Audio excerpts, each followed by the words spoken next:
Okay, hello there. Thank you for watching this brief demonstration on KINTO Join. This won't take too long for you to view, whatever you may do, but it's just going to go over the various elements of KINTO Join and the features and benefits on how to use the product and how to sustainably carpool. The benefits of KINTO Join are that it's going to reduce the amount of single-person occupancy vehicles that come onto site. So that's going to certainly help with the emissions, as you won't be all travelling into your own cars. You can kind of pile together, but also help with parking, road congestion as well as helping out with the cost of living crisis. As we're all aware, cost of everything is going up through the roof. So being able to share a journey just means that you're not having to pay the full cost of a journey every day. And if you're someone that gets public transport into work, it's just a good mobility option to find an alternative way to get into work. So as I said, this is going to be a product demo. It won't take too long, but it's just going to go over the ways to use KINTO Join as both a driver and a passenger. So the first thing we're going to go through is going to be the find people to carpool with, which will lead you to the same page as the people tab in the bottom of the screen there. So find people to carpool with will present you with this screen, which is the map and smart listing service. Now, one thing to bear in mind with this is I think a concern can be that because there's a map there, are you going to be highlighting to your colleagues where you live? Now, with KINTO Join, at no point do you need to put in a home address. You merely need to put in a starting location or a pickup location, and then it's going to be your work address as the final destination. However, if with KINTO Join you were to put in your own house number, your road name, and the town or city you live in, please do not worry. It will still randomize your pickup location from 50 meters from that address. So at no point when using KINTO Join, you are highlighting to your colleagues where you live. Now, if I was to be using the map tab as a passenger in someone looking to find a lift into work, the way to do so is really straightforward. You're firstly going to want to filter your options and tell the app where you're looking to travel.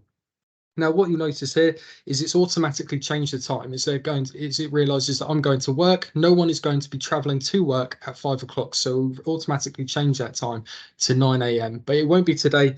Let's say that I'm going to be looking to travel Monday next week. Now, the benefit of this is you can input your shift patterns into KINTO Join, and it's going to remove everyone from the map tab that's not going to be sharing a similar commute to yourself and isn't looking to travel the same sort of time. So you can have confidence that if you're using the map tab to find someone to carpool with and get a lift into work, the people that appear here are going to be relevant to your journey. They're going to be traveling in the same time and going to be arriving to work at the same time as yourself. So I'm just going to quickly close that, and I should have a range of different options within the map. Now, I'm going to find someone that lives nearby to me, noted down as a driver or driver and passenger. So all you need to do is click on the profile picture. So you've got Lee S here, who's noted down as a passenger. And you also have and Susie W as well. I'm just going to very quickly make sure I'm on Do Not Disturb as well. So the benefit of this is it makes sure that with the driver profiles underneath people's names, you can make sure that you're messaging people again that are going to be relevant to yourself. Obviously, if you're a person that's looking for a lift, you're not going to have much luck messaging someone who's noted down as a passenger asking them for a lift. So make sure as a passenger, you're looking for someone noted down as a driver and passenger only. From there, once you've found someone relevant to you that lives nearby to you that you think would be optimal for you to ask for a lift, simply message them within KINTO Join. It will pre-populate with a message of would you like to carpool together? And then from there, you just arrange a time and a pickup location between yourselves, and then you're on your way. So that's really how easy it is to use the map tab to find someone to carpool with. Now, if you're a driver, the process is very similar. Again, you're going to be using the map tab, finding someone that lives nearby to you that is noted down as a passenger or driver and passenger. Now, the drivers as well, you also have another feature, which is the smart listing service. So one of the main drawbacks we get from drivers is that they may be out in the sticks and they don't have a colleague that lives nearby to them. So using KINTO Join, it will pick out people that are along your route into work that you could potentially pick up on your way. So exactly the same process, however, you find someone that's along your way into work, close to your route, click on their profile picture, and then you hit message. And again, you're just going to arrange a time, date, and pickup location. So that is how easy it is to use KINTO Join and to find someone to carpool with. Now, it doesn't end there. One of the really great things about KINTO Join is we're able to track the CO2 and nitrous oxide savings as a result of taking sustainable travel modes such as carpooling. So when you meet the driver that you're traveling with, or vice versa, if you're meeting a passenger, you're going to want to go onto the app and hit Start Journey. Start Journey will take you to the verification page. So this is where you're going to verify your journey so we can see that environmental feedback. Choose your travel mode. So it's either going to be driving to or getting a ride to. Tell the app where you're looking to travel. So in this example, I'm going to work. Now, I should add, KINTO Join is an app where you can, with no location constraints. So you can book a journey to anywhere within the UK and track those CO2 nitrous oxide savings as a result of it. It isn't just about going to A to B, it's A to B to C to D to E. But in this example, I'm going to be going to work. So, and then you can auto accept or manually accept the Bluetooth requests, and then I'm going to hit go. So what will happen here, if I'm nearby to the person that I'm traveling with, their profile picture will appear where the bluey screen is. Simply click on their profile picture and it will connect you via a Bluetooth connection. Alternatively, drivers can display a QR code to the passenger.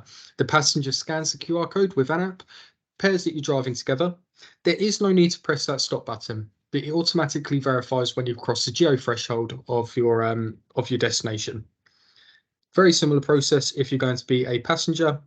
Tell the app where you're looking to travel to. 9 times out of 10, you're going to be traveling where the driver is going to be going. And then you can join via a code on the top right-hand side there. So that's where you scan the QR code. Alternatively, click on a profile picture and it will connect that you're driving together. And again, no need to press stop as it automatically verifies. Now, KINTO Join isn't only limited to a carpooling app. We also have the ability to track sustainable travel modes such as walking and cycling. Now, these are really easy to do. Tell the app where you're traveling to, and then hit go. Exactly the same process for all travel modes, and it automatically verifies when you reach the end destination there. So that is how to use KINTO Join using the People tab and how to verify your journeys from the People tab. Now, the other option, and this is one of my favorite ways to use KINTO Join, is personally, I think it almost aligns it to the likes of Uber in the fact that as a driver, you just book a ride in advance and then a passenger simply requests to join your booked journey. So if I'm a driver and I'm looking to offer a ride in advance, let's say next week, I go on to offer a ride. I tell the app when I'm looking to travel. So let's say tomorrow. I'm going to be traveling from my address. I'm going to use the pin to pinpoint where I'm going to be starting from. Let's go from Tesco. And then I'm going to tell the app what time I'm going to be traveling and then where I'm going to be going to. So in this example, it's going to work. And then my arrival time may be slightly incorrect, but 1:20 is going to be the arrival time. Now you can advise the app how many seats are going to be available for passengers to join, and you can also put in a price per seat option. However, when you are putting in a price per seat option and you are asking to split the cost of your journey, just make sure that it's going to be relevant to the cost of that journey, not to be making a profit as you're not a taxi driver. Once you're happy with your selection there, again, as a driver, you'll be presented with a smart listing service that identifies people that live nearby to you, but also along your route into work. Once you're happy with your selection, all booked journeys will appear here. So any passenger then requests to join your journey, you'll get a notification on your phone that someone's requested to join. A profile picture will appear where it says invite people. All you need to do when someone's requested to join your journey to see their details is click on the booking, and you'll see just below where it says contribution free, the passenger details, and it will display to them their pickup location. From there, as a driver, you don't have any obligation to accept every request. You can decline them, but from here, that's where you will be able to accept or decline the request, and then you're on your way. However, what I'd like to display to you is the way to verify a journey now from a booking. So what we're going to do here is offer a ride. So when you get closer to your the date and time of your journey, you can now start a booking from within this and get the verification from the same screen. So we're just going to put this through here. I'm not going to spend too much time in the date and time of the travel because I just want to be able to display how to verify and start a journey from a booking. So the Friday 1st of December one. So you've just left your house, you're about to go pick up your colleague who you've accepted on your journey. You go into the booking that you have made and you hit start journey. This will notify the passenger that you're on your way to collect them. Not only that, the passenger will now be able to view the map that you see on the top of the screen there and see your car as you come and collect them. So the passenger knows when to get ready and knows that you're on your way, and vice versa. You know that you've made the passenger aware you're going to collect them. So you don't need to worry that are they going to be there when you're going to collect them. You can rest assured that they will be there. So you hit go. The passenger will receive a notification.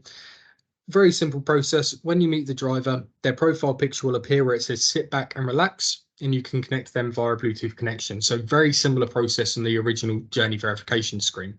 When you cross the geo threshold, again, there is no need to press stop as it will automatically verify that you've reached your end destination. So that's how to start and book a journey with the journey verification and the booking of a journey screen as a driver. Now, if I'm a passenger and I'm looking to join a journey, it's a slightly different process. So I'm going to hit join rides and then find a journey that's relevant to myself. Now you can see a couple here that have been made by my colleagues. Now we're going to look at the one that's for the Friday, 1st of December, and we're going to hit request to join.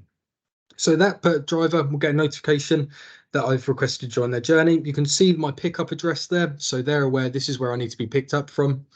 When you have sent the request, it will go into a pending status. So any journeys you have booked and awaiting a response from will appear under My Rides, but in the top right-hand side, you've got requests. They will appear here. When you have been accepted for the journey, the booking will appear also under My Rides. So even if you haven't booked a journey yourself, but you've been accepted as a passenger, you'll find the details once you've been accepted under My Rides. Very straightforward process, however, now for yourself as a passenger. The driver is on your way to collect them. They've started the journey. All you need to do is make sure to connect with them via Bluetooth or QR code when you've met each other. And again, when you reach the destination, it automatically verifies. So it really is as simple as that to use KINTO Join and to find a colleague to carpool with. There are a couple of further bits I'd like to go over with yourself. If you do have any colleagues that would like to join the community, it is obviously slightly different to the KINTO community. The look and feel of the app is exactly the same, but the community is CUH. Now, one thing I wanted to show is the inviting people. So you can display this to your colleague, pass this over to them, and once they've downloaded and registered for KINTO Join, it will take them straight to the relevant community that they're looking to be a part of. You also have parking available that you can book into within KINTO Join. So if you are looking to use that feature, all you go into is My Communities, and next to the community name, you'll see the info icon. Hit that, and then what will happen here, and apologies, I don't have a car park set up for my community. It's just below where it says invite people to community. You'll see car park, and just choose which car park that you're going to be driving to today and which one you're going to be parking to. Another feature as well, which is really important to keep updated, is your schedule. So this will stop people messaging you within the People and Map tab when you're not working. So if you know next week I'm not going to be working Friday, Thursday, tick yourself off. So this means that people aren't going to see you on that map tab and ask you to give them a lift into work.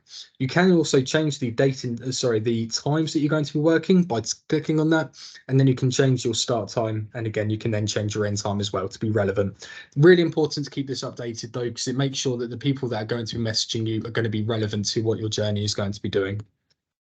Vehicle information, very self-explanatory. Tell the app what type of car that you're driving.